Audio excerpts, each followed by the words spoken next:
Tahun 2020 ini, kalau kalian tahu, Indonesia sudah berganti kurikulum sebanyak 11 kali. Dalam dunia pendidikan, istilah kurikulum sudah tidak asing lagi, bukan? Maka dari itu, kurikulum adalah seperangkat rencana, pengaturan mengenai tujuan, isi, dan bahan pelajaran serta cara yang digunakan sebagai pedoman penyelenggaraan kegiatan pembelajaran untuk mencapai tujuan pendidikan tertentu. Kurikulum 1947. Kurikulum ini adalah kurikulum pertama pada masa kemerdekaan. Namanya Rencana Pembelajaran 1947. Susunan Rencana Pembelajaran 1947 ini sangat sederhana, hanya memuat dua hal pokok saja, yaitu pertama, daftar mata pelajaran dan jam mengajarnya, dan yang kedua, garis-garis besar pengajaran atau GBP. Kelebihan kurikulum 1947.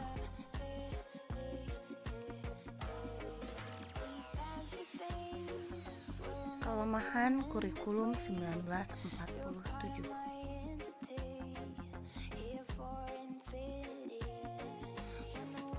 Kurikulum 1952 atau Rencana Pembelajaran Terurai. Kurikulum ini lebih merinci setiap mata pelajaran. Silabus mata pelajarannya jelas. Seorang guru mengajar satu mata pelajaran. Fokusnya pada pengembangan pancawardhana, yaitu daya cipta, rasa, karsa, karya, dan moral. Kelebihan kurikulum 1952.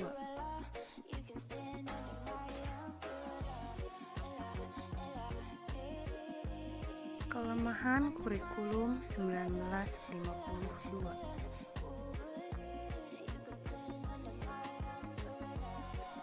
Kurikulum 1968.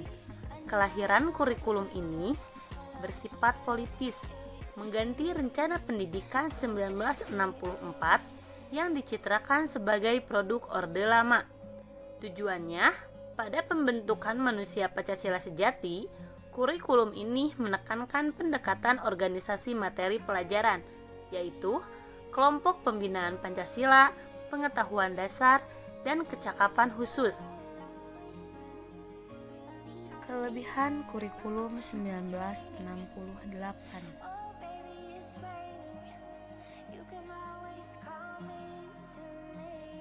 Kelemahan kurikulum 1968.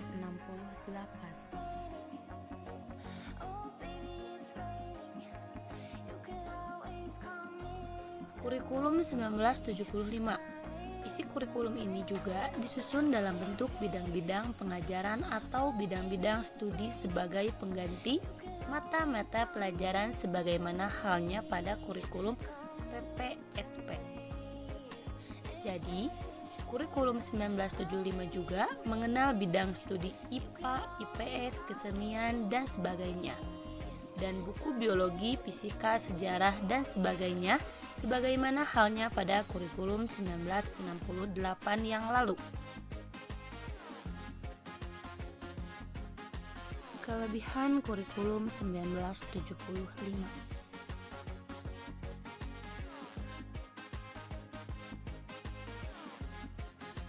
Kelemahan kurikulum 1975.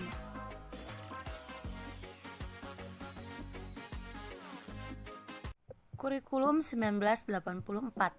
Adanya perubahan dalam perangkat mata pelajaran inti. Kurikulum 1984 ini memiliki 16 mata pelajaran inti dan penambahan mata pelajaran pilihan yang sesuai dengan jurusannya masing-masing.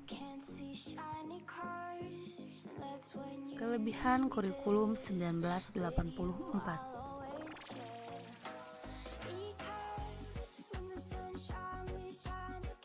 Kelemahan kurikulum 1984.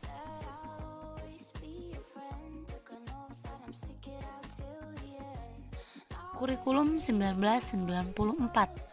Terdapat ciri-ciri menonjol dari memperlakukannya kurikulum ini. Di antaranya, pertama, Pembagian tahapan pembelajaran di sekolah dengan sistem catur wulan.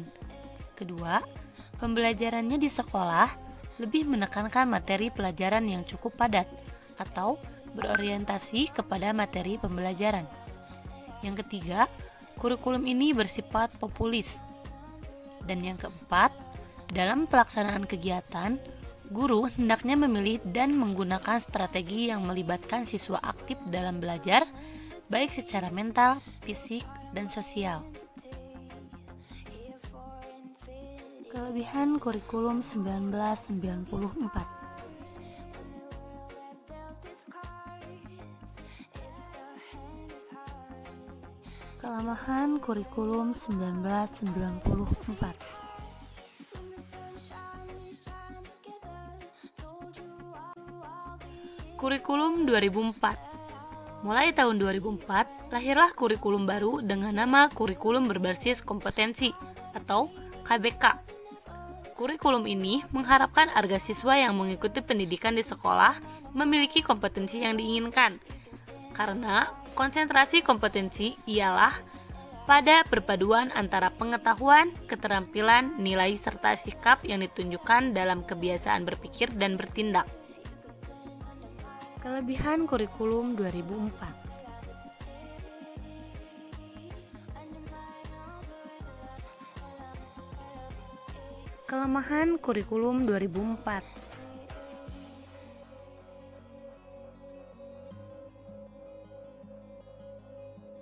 Kurikulum 2006.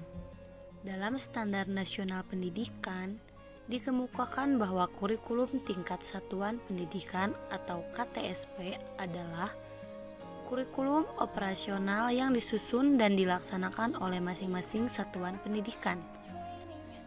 Penyusunan KTSP dilakukan oleh satuan pendidikan dengan memperhatikan dan berdasarkan standar kompetensi serta kompetensi dasar yang dikembangkan oleh Badan Standar Nasional Pendidikan atau BSNP. Kelebihan kurikulum 2006.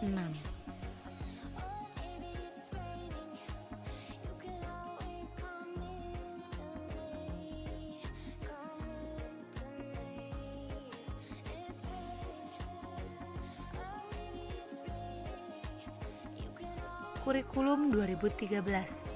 Kurikulum ini adalah kurikulum yang digunakan di Indonesia saat ini, di mana kurikulum ini lebih mirip dengan KBK.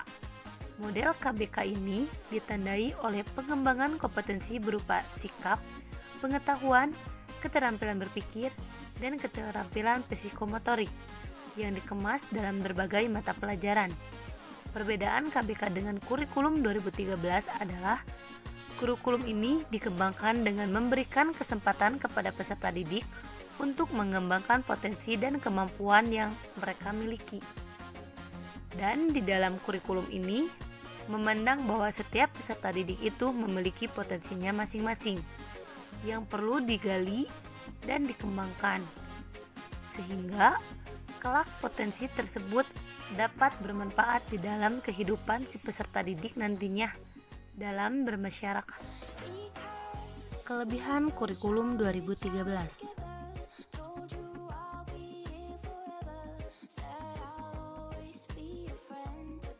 Kelemahan kurikulum 2013.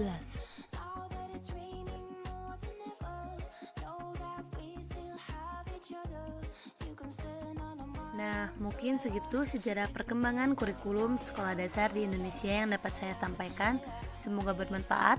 Terima kasih. Saya Citra Sitarahayu dari B3 2018 PGSD non reguler.